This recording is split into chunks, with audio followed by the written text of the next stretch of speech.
Olá, o meu nome é Tatiana e este é o meu cérebro. Estamos aqui hoje em manifestação pelos seus direitos. Afinal de contas, o nosso cérebro também tem direitos, se não vejamos. Se colocarmos os pesos na balança, percebemos que durante o processo de aprendizagem existem demandas que são colocadas na memória, correspondentes à carga cognitiva, ou seja, o texto, o som, as imagens, as cores, os gráficos. Vejamos o que acontece.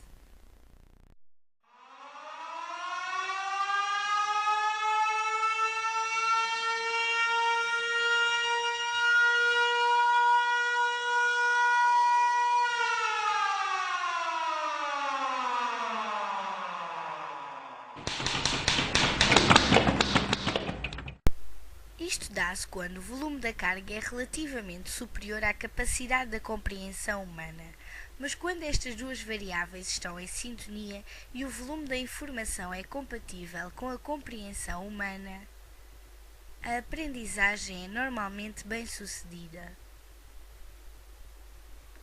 Podemos pegar no material de sala de aula, neste caso o quadro interativo, para explicar os direitos que o nosso cérebro exige.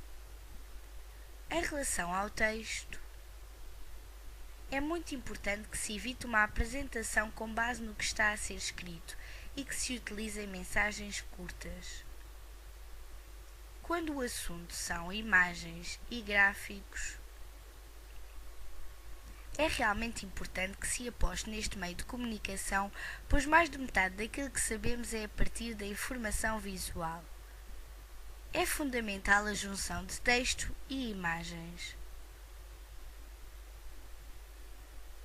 Se tivermos em conta que aprendemos melhor da combinação de palavras com imagens do que somente de palavras, deve-se evitar a sua apresentação sucessiva. A formatação do texto é algo ao qual não se dá muita relevância, mas que faz diferença na nossa aprendizagem. Os cabeçalhos e pequenos textos devem ser sempre centrados, enquanto os textos mais longos devem estar sempre alinhados à esquerda. Devem-se evitar os tipos de letra desadequados. A escolha das cores deve também ser cuidada, tendo em conta que as cores fortes podem efetivamente produzir fadiga visual. Deve haver sempre um contraste entre a cor de fundo e a do texto, com o uso de cores opostas segundo o círculo cromático. A segmentação da informação deve ser trabalhada. Em vez de texto em excesso, tentar agrupá-lo em esquemas. A carga cognitiva intrínseca inerente a um conteúdo difícil não pode ser alterada. Por isso, é preciso investir na redução da carga cognitiva extrínseca, por exemplo, através do uso de gráficos. Não esquecer que 7, mais ou menos 2 elementos é o número de informação que o cérebro consegue processar de cada vez, não devendo ser, portanto, ultrapassada. A animação e narração em simultâneo potencializa o conhecimento, além de que ter sempre como fundo a atividade que se está a explicar evita a desconcentração. Para que as aprendizagens sejam mais eficazes, estão dependentes do uso devido dos recursos.